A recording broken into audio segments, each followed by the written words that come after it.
Mommy cries in the bathroom after work. The small voice cuts through the evening air like a shard of glass. Her boss makes her stay late, and sometimes she comes home with marks on her arms. Kieran Northmore freezes mid-sentence, his wine glass suspended halfway to his lips. The 7 council members seated around his mahogany table fall silent, their conversation about territorial disputes evaporating. His silver eyes, the unmistakable mark of vampire royalty, lock onto the child standing in the doorway of his study. She can't be more than 6 years old, all wild dark curls and enormous hazel eyes currently brimming with tears. "How did you get in here?" His voice is measured, careful. Children don't simply wander into the Northmore estate. His security system would make Fort Knox look like a public park. The little girl clutches a worn stuffed rabbit to her chest. Through the garden door. It was open. Her bottom lip trembles. "I saw the big house and thought maybe someone important lived here. Someone who could help." Marcus, his head of security, appears behind the child, looking somewhere between mortified and impressed. "Your Majesty, I have no idea how she—" Kieran raises one hand, silencing him. He sets down his glass with deliberate precision and studies the small intruder. Her clothes are clean but threadbare. A faded purple jacket with a broken zipper. Sneakers with holes in the toes. There's a desperate determination in her expression that reminds him of soldiers he's known, people who've run out of options and decided to make one final stand. "What's your name?" he asks. "Lily." She takes a tentative step forward. "Lily Brennan. My mommy is Sage Brennan. She works at the diner on Maple Street, and her boss, Mr. Harwick, he's mean to her. He yells and makes her cry, and yesterday I saw bruises on her wrist shaped like fingers. The words tumble out in a rush, like she's afraid if she stops, she'll lose her nerve. Mommy says we can't tell anyone because we need the money, and nobody would believe us anyway, because Mr. Harwick knows the police chief, but I thought maybe a king would be different." The temperature in the room drops several degrees. Kieran doesn't move, but something in his stillness makes the council members shift uneasily. "A king," he repeats softly. Lily nods earnestly. "Tommy at school said vampire kings are the most powerful people in the whole world, and they have to protect humans because of the old laws. Is that true? Are you really a king?" Several things happen in Kieran's mind simultaneously. First, he catalogs the relevant facts. A single mother working at Morrison's diner. He knows the place. A small establishment on the east side, human-owned, barely profitable. Second, he recalls Richard Harwick's face, a balding, heavy-set man with small eyes, and a reputation for skirting health code violations. Third, and most importantly, he recognizes the brand of desperation that would drive a child to break into a stranger's home begging for help. He's lived for 347 years. He's seen empires rise and fall. He's negotiated treaties and ended wars. But something about this child's courage, her absolute conviction that he will help because she's decided that's what kings do, strikes something deep in his chest that he'd thought was calcified beyond reach. "Marcus," Kieran says quietly, "have the council reschedule. Tell Jameson to prepare the car."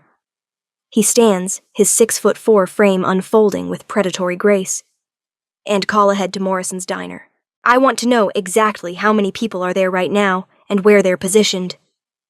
The security chief blinks once, then nods sharply and pulls out his phone. Lily's eyes widen. "You're going to help? Right now?" Kieran retrieves his suit jacket from the back of his chair. Charcoal wool that probably cost more than 3 months of a diner waitress's salary. "You came to a king for help. It would be remarkably poor form for me to refuse." He glances at Annabeth Crow, one of his most trusted council members, and the vampire representative for social services. "Stay with the child. Get her something to eat. Find out where she lives." Then he looks back at Lily, and his expression softens almost imperceptibly. "What's your mother's name again?" "Sage," Lily whispers. "Sage Brennan. She has brown hair and green eyes, and she's the nicest person in the whole world, only she's sad all the time now." "Not after tonight," Kieran says, and there's something in his voice that makes it sound less like a promise, and more like an immutable fact of reality. He's out the door before anyone can respond. The drive to Maple Street takes 17 minutes.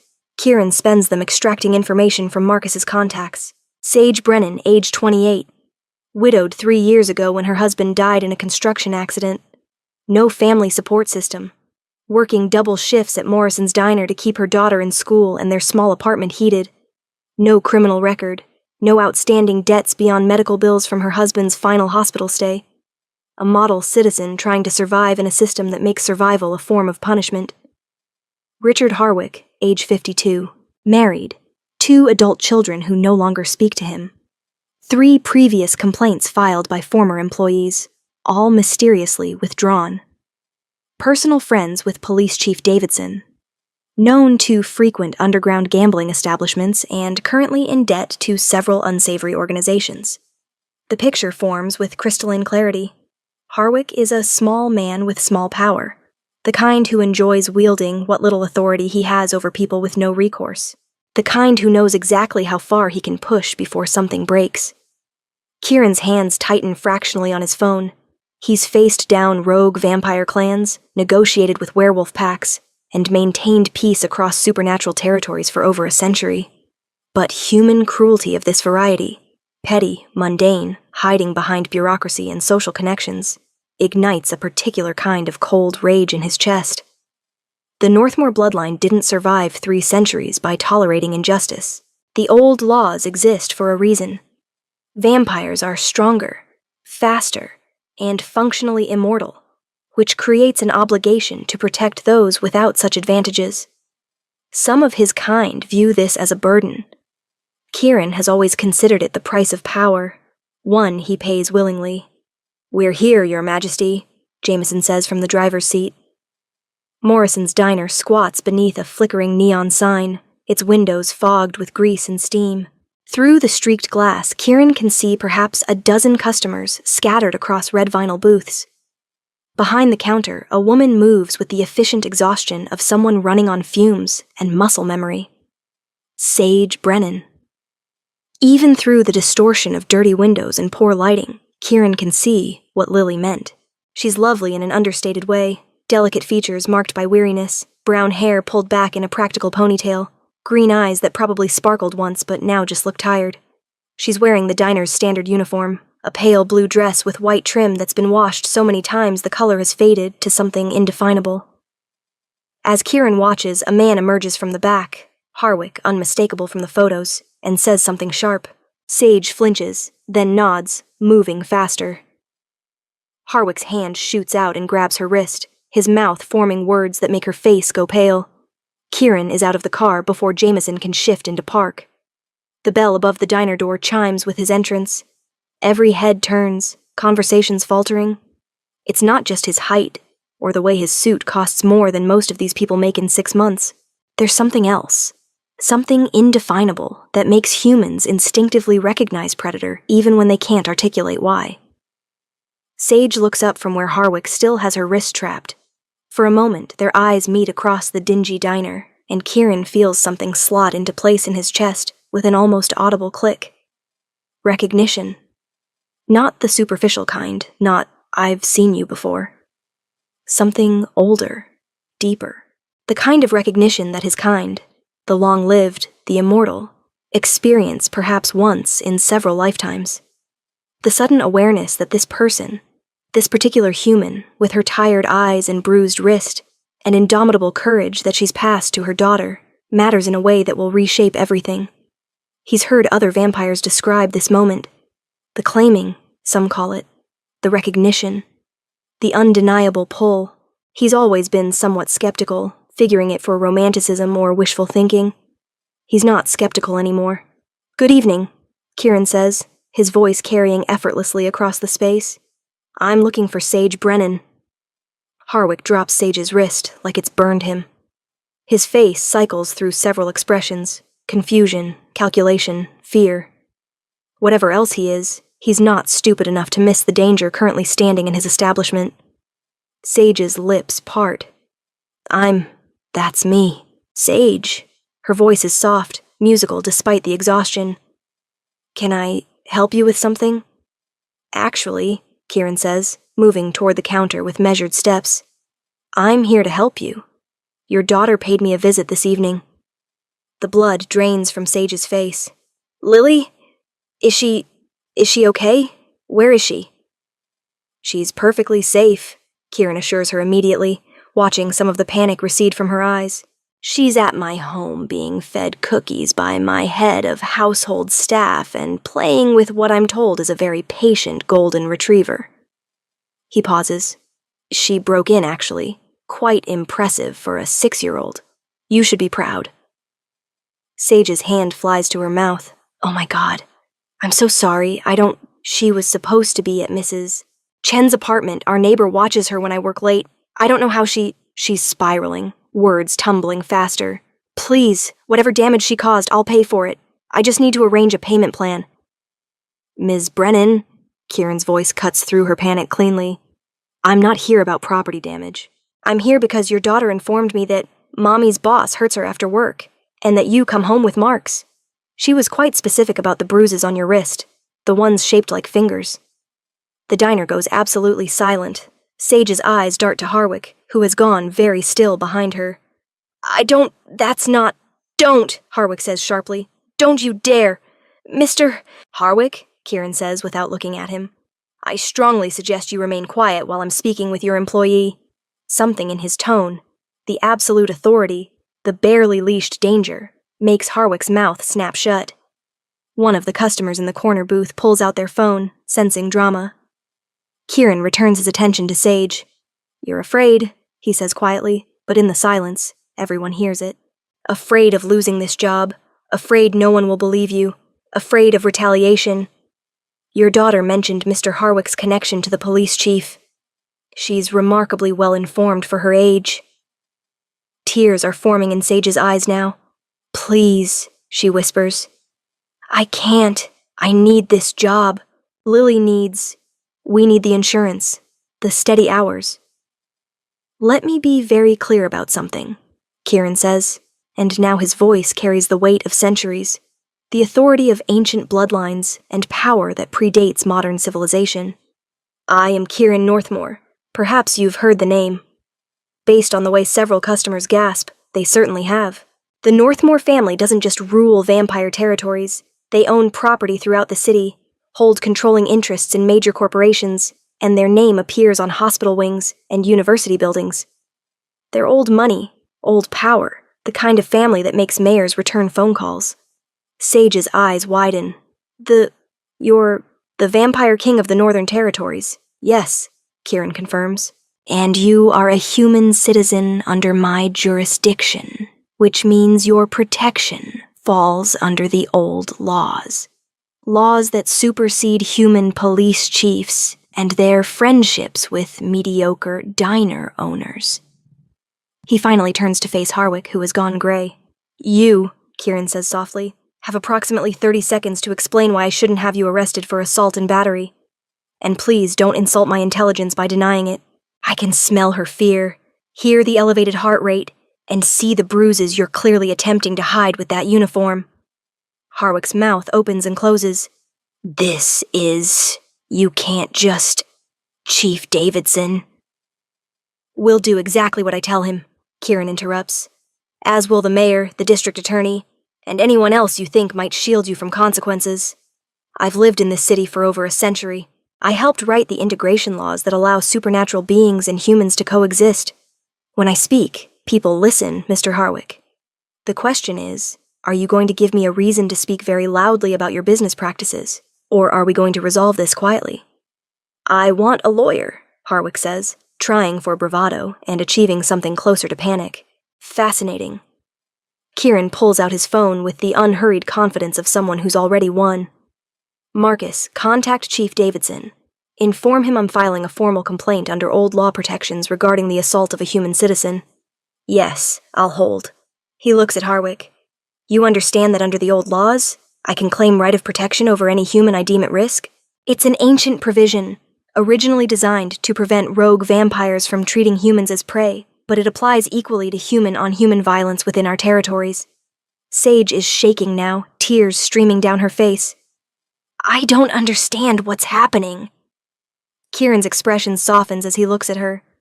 What's happening is that you don't have to be afraid anymore. What's happening is that your daughter is braver than most adults I've met, and she refuses to watch you suffer. What's happening is that you're under my protection now, which means anyone who harms you answers to me. But I'm nobody, Sage whispers. I'm just a waitress. I'm nothing.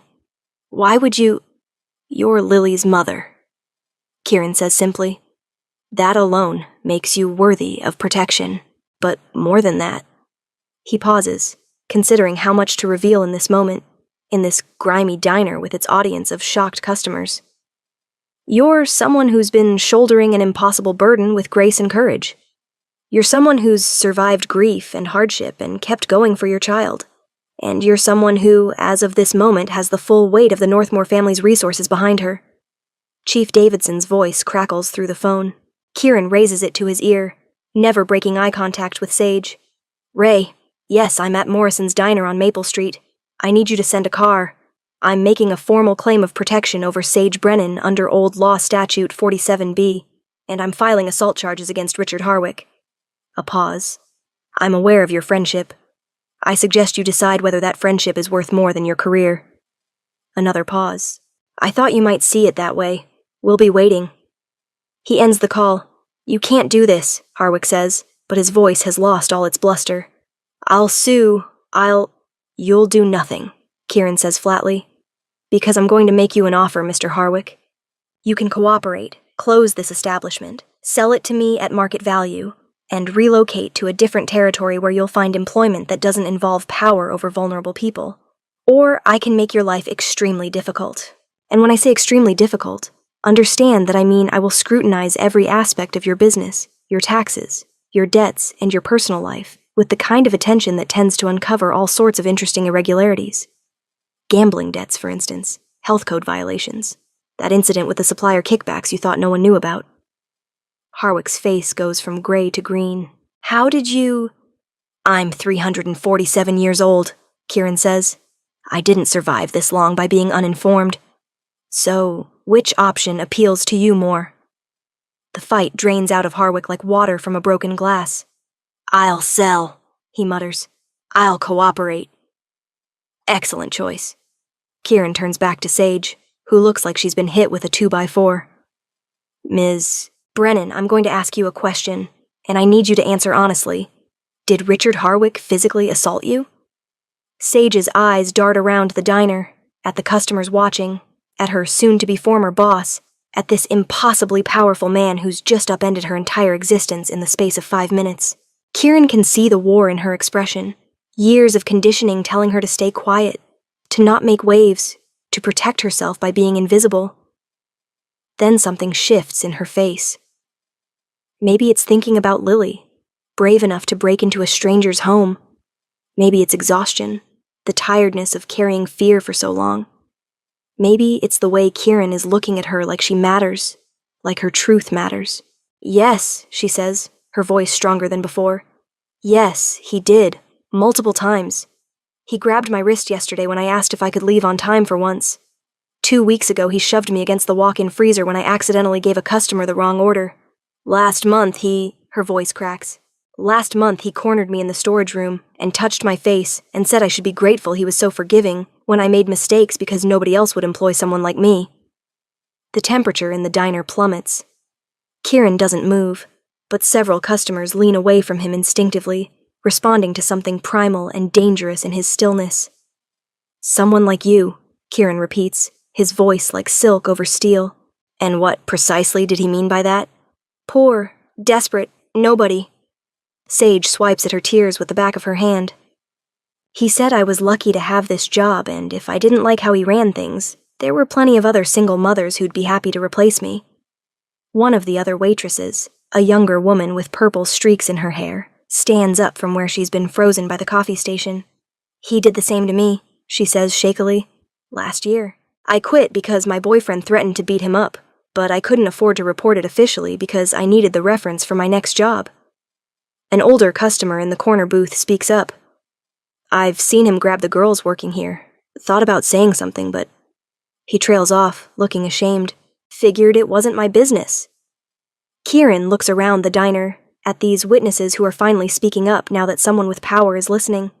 This, he thinks, is the insidious nature of people like Harwick. They don't just harm their direct victims. They create entire ecosystems of silence, where everyone knows something is wrong but feels powerless to stop it. It's your business now, Kieran says to the older man, and the business of everyone here who's witnessed his behavior. When the police arrive, I expect full cooperation with their investigation. In return, I'll make certain there's no retaliation. You have my word. The sound of sirens cuts through the air. Red and blue lights wash across the diner's windows. Kieran doesn't look away from Sage. Do you want to press charges? He asks her quietly. I can't make that decision for you, but I can promise you'll be protected regardless of your choice. Sage looks at Harwick, really looks at him, maybe for the first time without fear clouding her vision. He looks smaller now, diminished. Just a man, not the monster who's haunted her for months. Yes, she says firmly. I want to press charges. The pride that blooms in Kieran's chest is surprisingly intense. Good. The next hour passes in a blur of activity. Chief Davidson arrives looking deeply uncomfortable, followed by 2 patrol officers who take statements from Sage, the other waitress, and several customers. Harwick is read his rights and led out in handcuffs, sputtering about lawyers and false accusations, but everyone in the diner can see the way his protests ring hollow against the weight of multiple testimonies. Kieran stays by Sage's side through all of it, a silent presence that makes the police treat her with careful respect. When she falters in her statement, he's there. When she starts shaking, he offers her his suit jacket without a word, and she accepts it, wrapping herself in fabric that smells like expensive cologne, and something else, something wild and ancient that makes her feel inexplicably safe. I need to get Lily, Sage says once the police have finished. I need to see her, make sure she's... Of course, Kieran says. My car is outside. Jameson will drive us to the estate. Sage blinks at him. The estate? Where your daughter is currently beating my head of security at Checkers, if Marcus's last text is accurate. Kieran's lips quirk in something that might be amusement. She's quite insistent that she won't leave until she knows you're safe. Fresh tears spring to Sage's eyes. I'm sorry. I'm so sorry she bothered you, that she broke into your home. Stop apologizing, Kieran says, not unkindly. Your daughter's courage probably saved your life tonight. Harwick's behavior was escalating. Eventually, he would have gone too far. He pauses. And she didn't bother me. She reminded me why I do what I do. Sage looks up at him. She has to tilt her head back significantly, given their height difference, and Kieran sees her really seeing him for the first time. Not the vampire king. Not the powerful nobleman. Just him. Kieran, who has lived for centuries, but suddenly feels oddly uncertain under this tired waitress's green-eyed gaze. Thank you, she whispers. I don't know how I'll ever repay... There's no debt, Kieran interrupts. Protection isn't a transaction. Then what is it? He considers this. A responsibility. And in this case... He stops, unsure how to articulate the feeling in his chest. This sense of rightness that settled over him the moment he saw her through the diner window. Something I'm choosing to give freely. Understanding flickers in Sage's expression, something that makes his breath catch despite not technically needing to breathe. Then she nods, tugging his jacket tighter around her shoulders, and follows him out into the night. The Northmore estate looks like something from a fairy tale, all stone and ivy, and warm lights glowing in windows. Sage presses her face to the car window like a child, taking in the manicured gardens and fountain, and sheer impossible elegance of it all. You live here? She breathes. For the last 80 years, Kieran confirms. Before that, I had a place downtown, but it got demolished to make way for the highway expansion. Oh, right, the highway that went in during the 50s. Sage pauses. You were already alive then. Technically, I'm not alive now, Kieran says dryly. But yes, I was already... extant. She looks at him. This man, this vampire, who has existed for longer than her great-grandparents. Does it ever get lonely? The question surprises him with its perceptiveness. Sometimes, he admits, immortality has its drawbacks. Before she can respond, the car stops, and the front door of the estate bursts open. Lily comes flying down the steps, her stuffed rabbit forgotten on the porch, her face lighting up like Christmas morning. Mommy! She slams into Sage's legs hard enough to make her stumble. You're okay! The king saved you, right? He made the bad man go away? Sage drops to her knees, gathering her daughter close, and Kieran has to look away from the intimacy of it. The fierce love in Sage's face, the way Lily burrows into her mother's arms like she can crawl inside her skin, the soft sounds of relief and reassurance. It's private in a way that makes his chest ache. "Yeah, baby," Sage says thickly. "Yeah, he did. But Lily, you can't run away like that. You could have been hurt. You scared me so much." "I had to," Lily says seriously. "You kept crying, and that man kept being mean. And I remembered what Tommy said about vampire kings having to help people, so I found the biggest house I could see. And I came here. And I was right, Mommy. I was right, because Mr. Northmore helped." "King," Marcus says from the doorway, looking amused.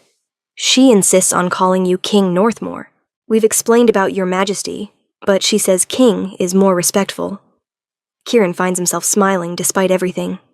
King is fine. Sage stands, lifting Lily onto her hip despite the girl's age. "We should go. We've taken up enough of your time, and it's late, and—" "No," Kieran says. Sage freezes. "No? You're not going back to your apartment tonight." Kieran's tone brooks no argument. Harwick is in custody, but he has friends, contacts. "Until I'm certain there's no risk of retaliation, you're staying here. Both of you. We can't possibly—" "You can, and you will."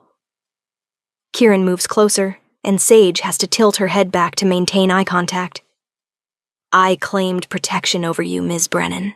That's not a temporary measure or a legal fiction.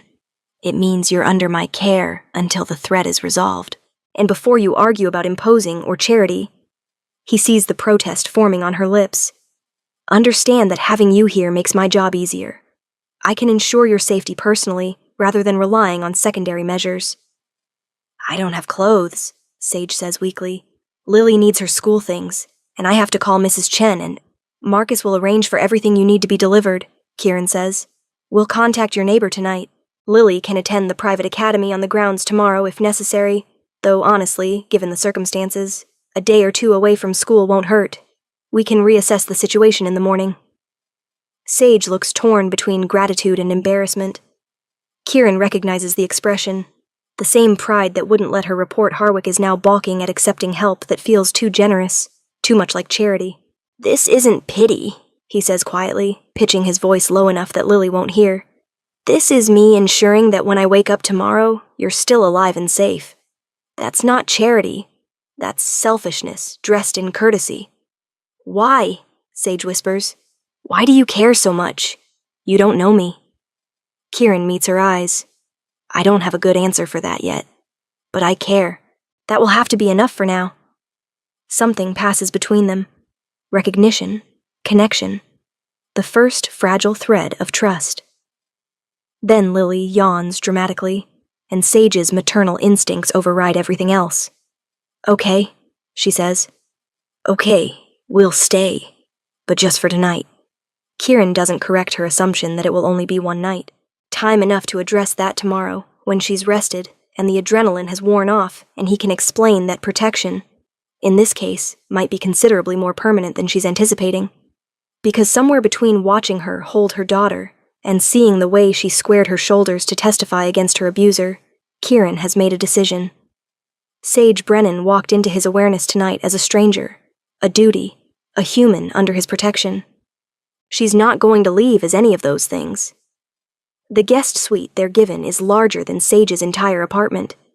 2 bedrooms connected by a sitting area, bathroom with a tub that could fit 4 people, and windows overlooking gardens that probably employ more groundskeepers than the diner had total staff. Lily is asleep almost immediately, curled up in a bed with sheets that feel like silk, her stuffed rabbit tucked under her chin. Sage sits beside her for a long time, stroking her daughter's hair, processing everything that's happened in the last 3 hours. She was at work. Harwick grabbed her wrist. Now she's in a vampire king's estate wearing a borrowed nightgown that probably costs more than her monthly rent, and her daughter's bravery has somehow resulted in the complete upheaval of their lives. A soft knock at the door. Sage tenses, then relaxes when she sees it's a woman. Annabeth Crow. She'd been introduced as one of Kieran's council members.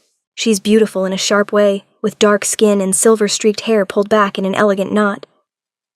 "I thought you might like some tea," Annabeth says, carrying a tray. And perhaps some company, if you're not too tired. Sage glances at Lily, deeply asleep, and steps into the sitting area, pulling the bedroom door mostly closed. I should be exhausted, she admits, accepting the tea. But I'm too wired to sleep. Understandable. You've had quite a night. Annabeth settles into one of the armchairs with her own cup. I wanted to speak with you while Kieran is occupied with security arrangements. Sage tenses again. Is something wrong? No, nothing like that. Annabeth's smile is reassuring. I wanted to explain a few things about what happened tonight, about what Kieran did when he claimed protection over you. He said it was an old law thing. It is, but it's also more than that. Annabeth sets down her cup. The protection claim is legally binding. It means Kieran is personally responsible for your welfare. But Ms. Brennan, Sage, he doesn't invoke that law lightly. In the century I've known him, I've seen him use it perhaps 3 times. It's not a casual gesture. Sage's heart is beating faster. Why are you telling me this? Because I saw the way he looked at you in that diner, Annabeth says gently. And I know what it means. Kieran Northmore is the most controlled, measured person I've ever met. He doesn't act impulsively. He certainly doesn't make declarations of protection over strangers based solely on a child's plea for help, no matter how compelling. I don't understand. I think you do. Annabeth's gaze is knowing, but you're not ready to hear it yet, which is fine. You've been through enough tonight. I just wanted you to know, whatever happens next, whatever Kieran offers or suggests, it's coming from a genuine place. He's not playing games, and he's not going to hurt you. If anything, he's more likely to tie himself in knots trying to do right by you. Sage stares at her tea. I'm nobody, she says for the 2nd time that night. I'm a widowed waitress with a 6-year-old in medical debt and no prospects. Why would someone like him? Because hearts don't care about resumes, Annabeth interrupts. And because your daughter has more courage than most adults, which means you're doing something very right as a mother. And because... She leans forward. There's a reason the old stories talk about vampire kings and mortal women. When we live as long as we do, Sage, most things become mundane. Most people blur together. But every few centuries, someone comes along who reminds us what it feels like to care, to want, to protect, not out of duty, but out of something deeper. You're trying to tell me he's attracted to me, Sage says flatly. A man, a vampire, who looks like he does, who could have literally anyone, is interested in me. I'm telling you he recognized something in you, Annabeth corrects. Whether that becomes attraction or something more, that's for the 2 of you to figure out. But yes, Sage, he's interested. And before you spiral into all the reasons why that's impossible, or inappropriate, or temporary, take a breath. Let yourself rest. Tomorrow will come soon enough. After Annabeth leaves, Sage sits in the darkness for a long time, thinking about impossible things. She wakes to sunlight streaming through windows she doesn't recognize, in sheets that aren't hers, and for a moment, panic floods her system. Then she remembers. The diner, Kieran, the protection claim. Lily. Sage bolts upright and rushes to the connecting room, then sags with relief when she sees her daughter still sleeping peacefully, morning light turning her dark curls golden. A note has been slipped under the main door. Sage retrieves it, recognizing the elegant handwriting from the legal documents she'd signed last night with the police. Breakfast is available in the conservatory whenever you wake. Take the main stairs down and follow the sound of music. K. Follow the sound of music. Right. Because this is apparently her life now. Living in a mansion where she navigates by listening for mysterious melodies. But when she opens the door, after finding fresh clothes laid out in her size, which should probably concern her, but mostly just makes her grateful, she does hear music. Piano, she thinks. Something classical that tugs at memories of her mother playing old records when Sage was young. The conservatory is less a room and more a garden that happens to have a roof. Glass walls curve overhead, letting in morning light that makes everything glow. There are trees growing inside, actual trees, and a small fountain, and comfortable furniture scattered throughout. And in the corner, a grand piano where Kieran sits playing. He's wearing casual clothes, dark jeans, and a gray sweater that somehow makes him look both more approachable and more dangerous. His silver eyes are closed as his hands move across the keys, and Sage stands frozen in the doorway, caught by the unexpected intimacy of watching him like this. Then his eyes open, finding her immediately, and he stops playing. "Good morning," he says. "I hope you slept well." "Better than I have in months," Sage admits, moving into the room. "That bed I'm pretty sure I fell asleep on a cloud." "The mattresses are custom-made in Sweden," Kieran says. "Obscenely expensive, but I've found that investing in quality sleep is worthwhile." He stands. "Are you hungry?" As if in answer, Sage's stomach growls loudly. She flushes. Yes. I haven't eaten since lunch yesterday." Something dark flashes in Kieran's eyes. "He didn't let you take a dinner break." "It's not a question." Sage shakes her head. "He said if I wanted to leave on time for once, I could skip my break." "He's lucky he's already in custody," Kieran murmurs. "Otherwise, I'd be tempted to revisit our conversation." He gestures to a table laden with more food than Sage has seen outside a buffet. "Please, eat." She does, trying not to embarrass herself by wolfing down the fresh fruit and pastries and eggs that somehow taste better than anything she's ever made. Kieran sits across from her with his own coffee, watching her with an expression she can't quite read. "What happens now?" Sage asks between bites. "I mean, legally, with Harwick and the diner and everything." "Harwick will be processed through the legal system," Kieran says. "The assault charges are solid, and I've ensured that the district attorney assigned to the case is someone with a strong track record on workplace harassment. The diner is being sold to me, as we discussed. I plan to either renovate it and reopen with proper management, or convert it into something else useful for the neighborhood. And me?" Sage's voice comes out smaller than she intends. "What happens to me?" Kieran sets down his coffee cup with careful precision. "That depends on what you want. But first, I have a question. What did you do before you were a waitress?" The question surprises her. I was in school, community college, studying early childhood education. I wanted to be a teacher, work with kids Lily's age. But when Michael died," her throat tightens. "The medical bills, the funeral, keeping the apartment, I had to drop out, pick up whatever work I could find." "And if money wasn't a concern?" Kieran asks.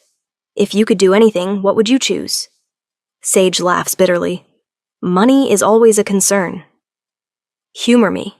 She studies him, trying to figure out what he wants to hear, but his expression is open, genuinely curious, so she tells him the truth. "I'd finish my degree, get my teaching certification, maybe work at a school that actually cares about the kids, not just test scores. Come home at a reasonable hour and have dinner with Lily, help her with homework, read her stories before bed.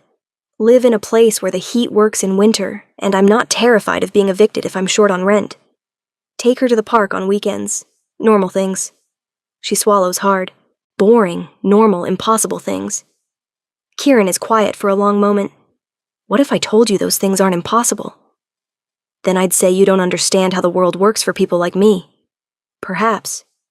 He leans forward. "Or perhaps the world can work differently when you have resources.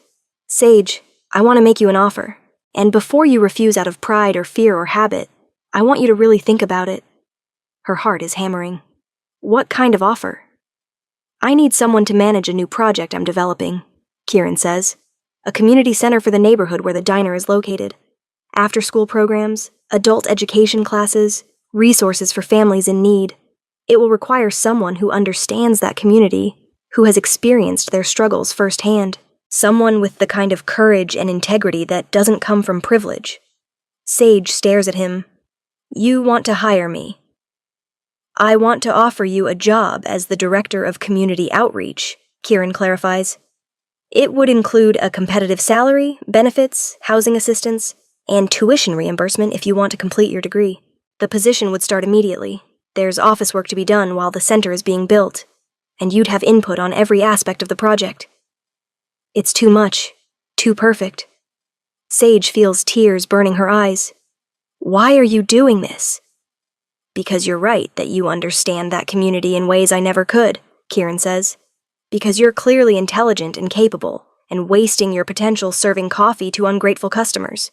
And because, he pauses, because I want to. That's not a reason. It's the only reason that matters. His silver eyes hold hers.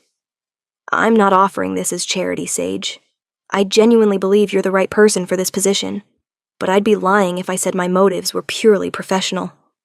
Her breath catches. What are your motives? I'd like the opportunity to know you better, Kieran says quietly. Without the power imbalance of you being dependent on me for protection, you'd have your own income, your own apartment through the housing assistance program, your own life.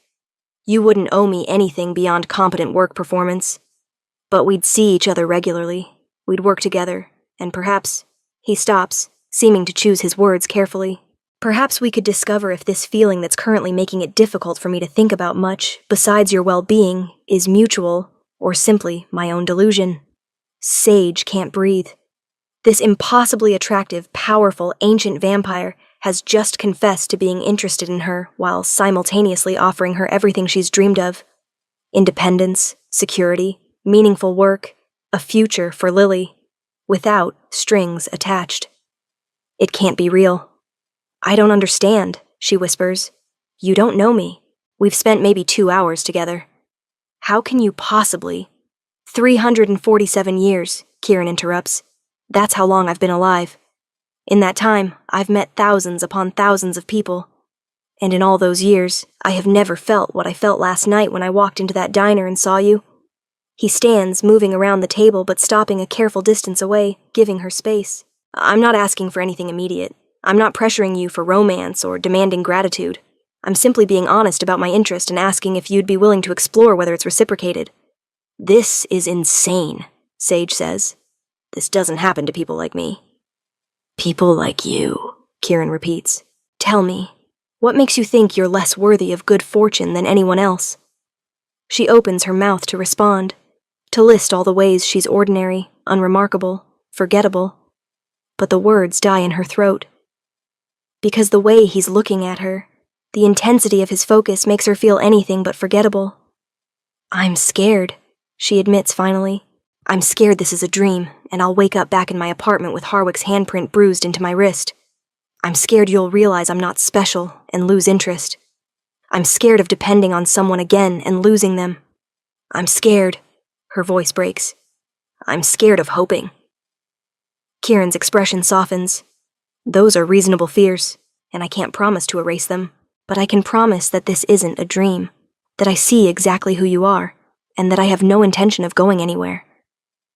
He extends his hand, palm up, an invitation. Take the job, Sage. Move into the housing we provide. Let me help you finish your degree. Give yourself the future you deserve. The rest, us, can unfold however it unfolds. No pressure, no expectations beyond professional competence. Sage looks at his hand. She thinks about Lily, brave enough to break into a stranger's home because she believed in the goodness of kings. She thinks about her own mother, who once told her that courage isn't the absence of fear, it's doing the right thing despite it. She thinks about the fact that she's been surviving for so long. She's forgotten how to live. Slowly, she places her hand in his. His fingers close around hers, careful, warm, despite his undead status. And something electric passes between them at the touch. Okay, Sage breathes.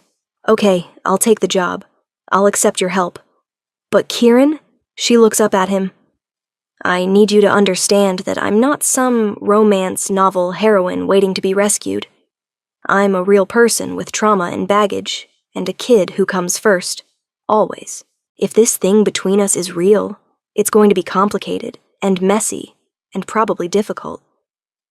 I'm 347 years old, Kieran says, and there's something that might be amusement in his voice. I think I can handle complicated.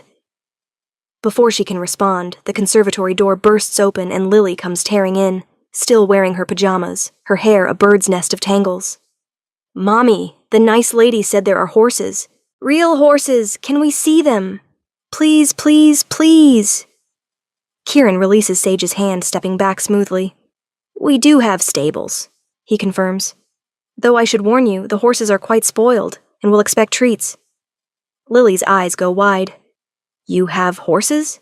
Are you a king or a prince? Because I think princes have horses, and kings have castles, but you have both, so maybe you're both? That's a complex metaphysical question, Kieran says seriously. Perhaps we can discuss it while we visit the stables. Sage watches her daughter look at Kieran with absolute trust, chattering about horses and castles. And could they maybe also see the golden retriever again, because she didn't get to play with him enough last night? And she watches Kieran listen with genuine attention, responding to Lily's questions with the same gravity he probably uses in council meetings. This is real, she thinks. This is actually happening. For the first time in 3 years, Sage allows herself to feel something she'd locked away when Michael died. Hope. The next 3 weeks pass in a blur of controlled chaos. Sage moves into a small but beautiful apartment in a building Kieran's company owns, close to good schools and safe neighborhoods. She enrolls Lily in the local elementary school, where her daughter makes friends with an ease that makes Sage's heart ache with relief. She starts her new job, working with architects and community organizers to plan the center. It's challenging and occasionally overwhelming, but Kieran's team supports her, and slowly, Sage begins to recognize her own competence. Her ideas matter. Her experience has value. She also enrolls back in school, online classes that she can complete around work and parenting. It's exhausting, but it's the good kind of exhausting. The kind that comes from building something rather than just surviving. And through it all, there's Kieran. He appears at odd moments, bringing coffee when she's drowning in blueprints, taking Lily to the park so Sage can study for exams, showing up at school events because he happened to be in the area. He never pushes, never demands more than she's willing to give. But his presence is constant, solid, a reminder that she's not alone anymore. Slowly, carefully, Sage's walls begin to crumble. It happens in small moments, Kieran's hand at the small of her back as they tour the construction site. The way he remembers, she takes her coffee with cream but no sugar. The evening he finds her crying over her laptop because she's convinced she's going to fail her developmental psychology exam, and he sits beside her for 3 hours, quizzing her on material until she knows it backward and forward.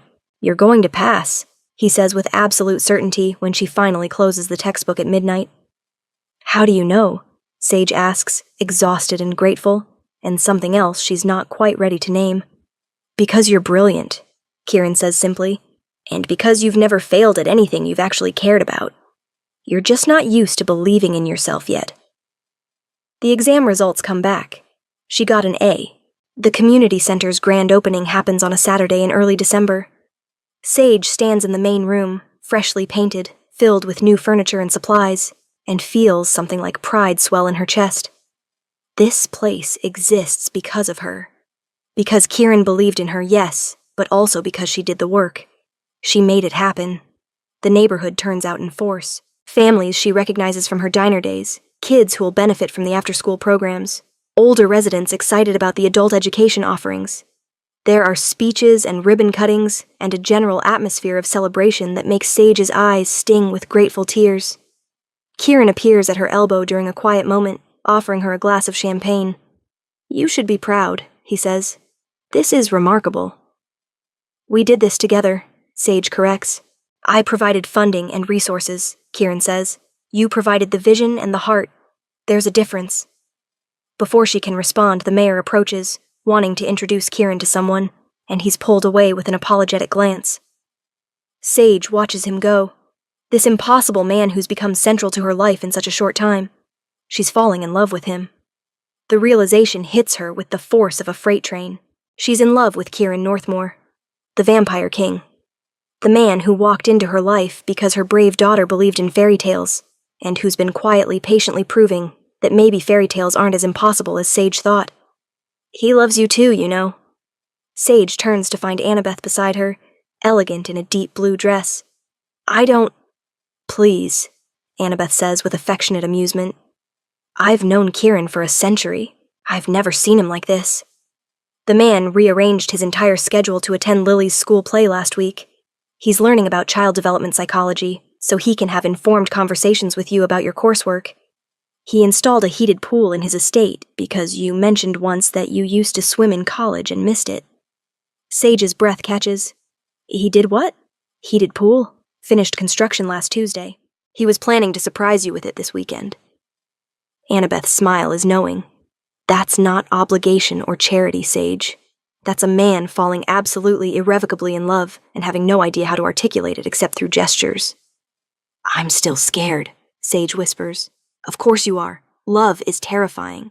But that man, Annabeth nods toward where Kieran is speaking with the mayor, would burn the world down before he let anything hurt you or your daughter. The question isn't whether he's worthy of your trust. It's whether you're brave enough to take the leap. Later that night, after the crowd has dispersed and Lily is asleep at home with a trusted babysitter, Sage finds Kieran on the center's roof deck. He's standing at the railing, looking out over the neighborhood, and something about his posture makes him look lonely, despite being surrounded by the evidence of his generosity. Thank you, Sage says, joining him at the railing. For what? All of it. The job, the apartment, the center, being patient with me. She pauses. The heated pool. Kieran's lips quirk. Annabeth has a big mouth. She cares about you. We both do. He turns to face her, and the vulnerability in his expression steals her breath. Sage, I'm in love with you, she interrupts, the words tumbling out before courage deserts her. I don't know when it happened exactly. Maybe it was the first night when you stood in that diner and made me feel like I mattered. Maybe it was watching you play checkers with my daughter. Maybe it was the coffee and the studying and the 1,000 small kindnesses you've shown me. But I'm in love with you, and I'm terrified. But I'm also tired of being afraid. Kieran closes the distance between them in 2 strides, his hands coming up to frame her face with a gentleness that seems impossible from someone so powerful. I have loved you, he says carefully, since the moment you told Harwick you wanted to press charges. When you looked at him without fear and chose to be brave. I've spent 3 centuries waiting for someone who makes me feel the way you do. Alive, purposeful, capable of being more than just a king. You are extraordinary, Sage Brennan, and if you'll have me, if you will let me, I will spend the rest of your life proving that you deserve everything good this world has to offer. The rest of my life, Sage repeats. Not yours. Something pained flashes across his face. I can't change what I am. I'm immortal, and you're human, and eventually we'll figure it out, Sage interrupts. I've learned not to borrow trouble from the future. Right now, in this moment, I love you, and you love me. And that's enough. Is it? Kieran's voice is rough. Is it truly enough, knowing that I'll watch you age while I remain unchanged? Do you want me to love you? Sage asks.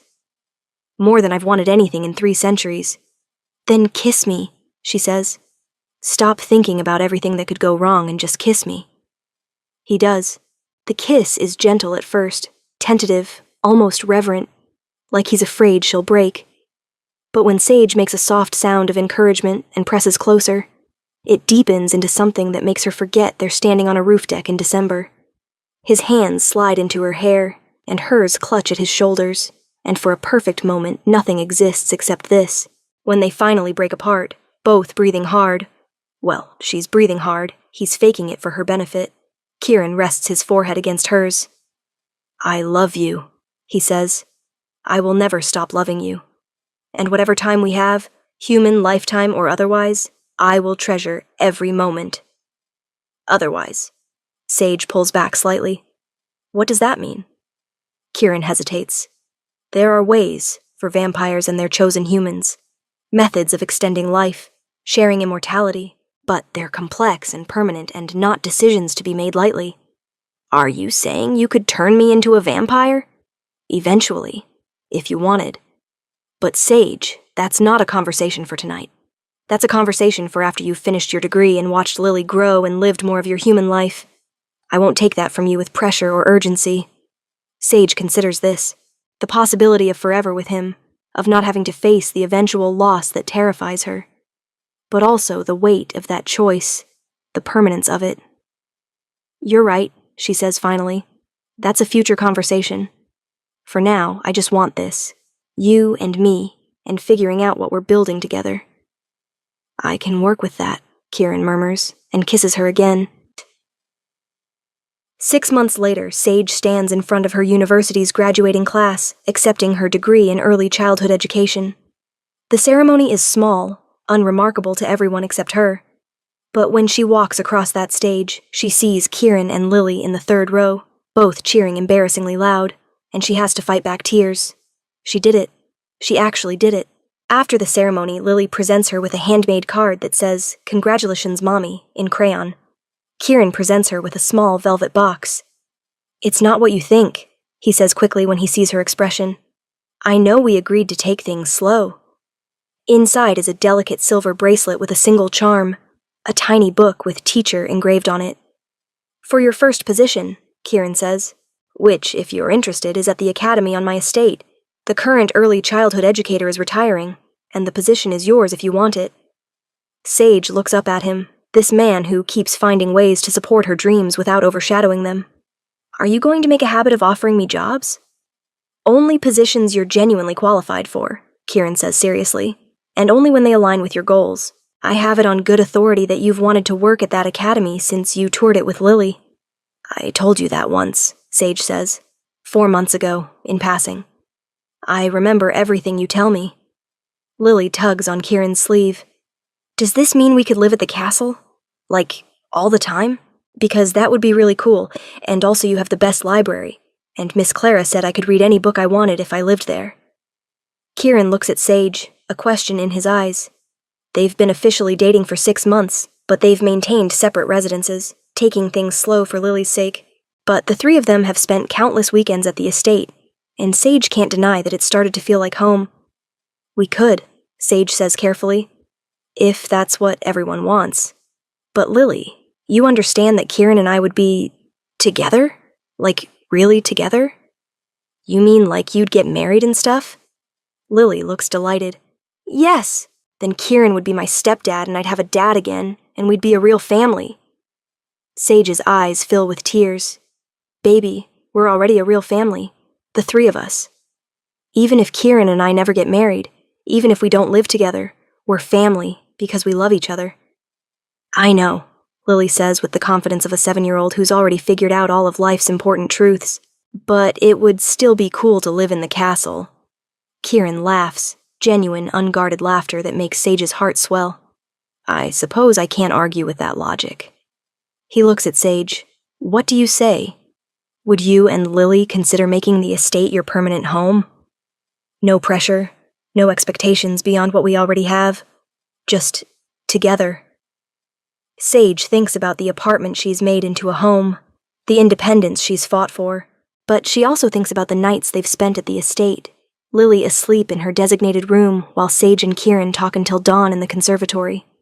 She thinks about the way the staff has embraced Lily, the way Marcus teaches her chess and Annabeth brings her books. She thinks about the life they're building, messy and unconventional and absolutely perfect. "Yes," she says. "Yes, we'll move in. On one condition. Anything. You let me pay rent or contribute somehow. I'm not a charity case, Kieran. I have a good job, one you're about to make even better, and I need to contribute." "How about this?" Kieran counters. "You oversee the estate's charitable foundation.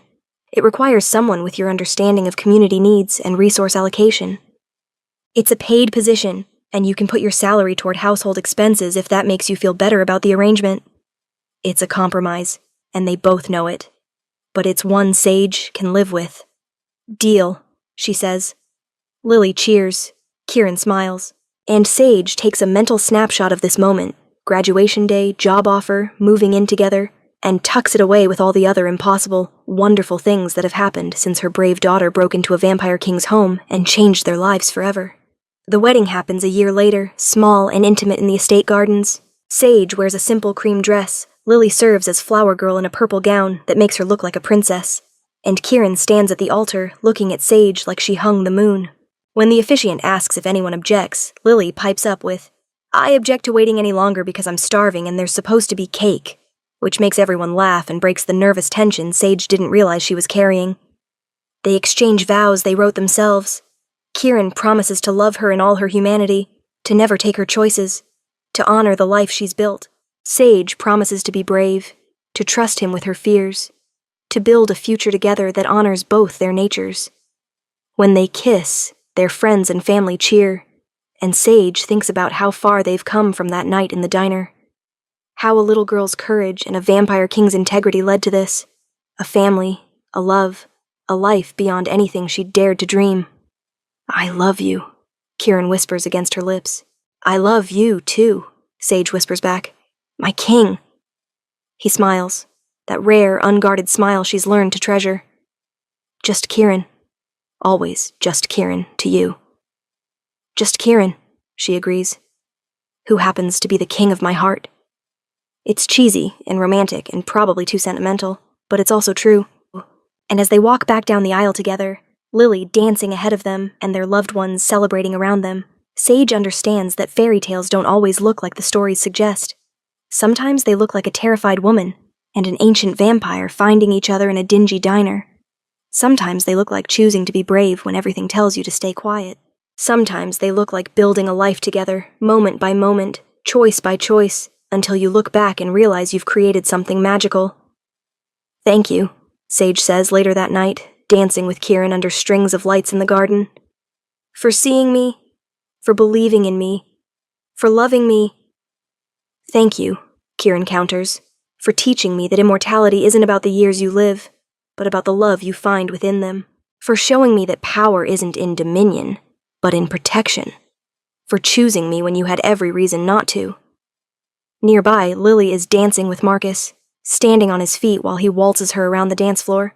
She's laughing, completely at ease in this world that once seemed so foreign. Sage rests her head on Kieran's chest, listening to the heartbeat he maintains for her benefit. "Do you think she'll remember this, when she's grown?" "I think she'll remember that her mother was brave enough to accept help," Kieran says. "That she built a life from nothing. That she fell in love with a vampire and made it work. Those are powerful lessons." "We haven't talked about it lately," Sage says carefully. "About the immortality thing. About turning." Kieran's arms tighten fractionally around her. "We don't have to talk about it now."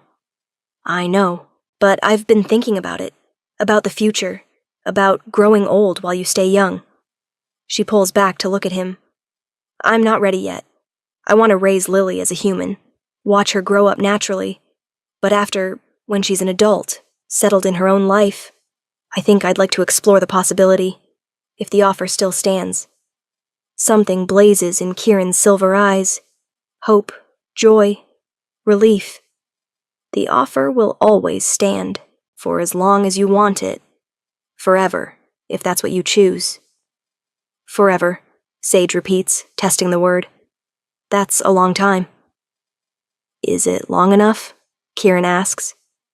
Sage smiles, pulling him down for a kiss that tastes like champagne and promises. "With you? Forever might not be enough, but it's a good place to start." They dance until the stars come out, until Lily falls asleep on Annabeth's lap, until the last guests drift home and it's just the two of them in the garden. And when Kieran finally carries Sage inside, laughing at the traditional gesture, secure in his arms, she thinks about that scared waitress who thought she was nobody. That woman was wrong. She was never nobody. She was always exactly who she needed to be, brave enough to survive, strong enough to accept help, and courageous enough to believe in love when it found her. And if that's not a fairy tale worth telling, Sage doesn't know what is. The end comes years later, when Lily is grown and settled with her own family, when Sage has gray in her hair and laugh lines around her eyes. She and Kieran sit in the conservatory, where they shared their first real conversation, and she takes his hand. "I'm ready," she says simply. Kieran's eyes search hers. "You're certain?" "There's no going back once. I'm certain. I've lived a full human life. I've raised my daughter. I've built a career. I've loved you for 20 years. And I'm not ready to leave you. I want more time. I want forever." So he gives it to her. The turning is painful and difficult, and worth every moment. And when Sage wakes 3 days later with silver eyes and heightened senses, and eternity stretching before her, Kieran is there, holding her hand. "Welcome back," he whispers. "How long was I out?" Sage asks. 72 hours. She sits up, testing her new body, feeling the power coursing through her veins. "Well," she says, smiling at her husband of 2 decades, her partner of forever. "We've got time to make up for. What should we do first?" Kieran pulls her close, kissing her with the passion of someone who no longer has to fear losing his love to time. "Everything," he says. "We have forever. We can do everything." And they do. But that's a story for another time. For now, remember this. Sometimes salvation comes in unexpected packages. Sometimes it looks like a little girl with more courage than sense, breaking into a vampire king's home and demanding he save her mother. Sometimes it looks like a powerful man remembering that protection is a privilege, not a burden. Sometimes it looks like a scared woman choosing to be brave. And sometimes, if you're very lucky, it looks like love. The kind that transcends species and circumstance. The kind that builds empires from ashes. The kind that proves fairy tales aren't just stories. They're possibilities. All you have to do is be brave enough to believe.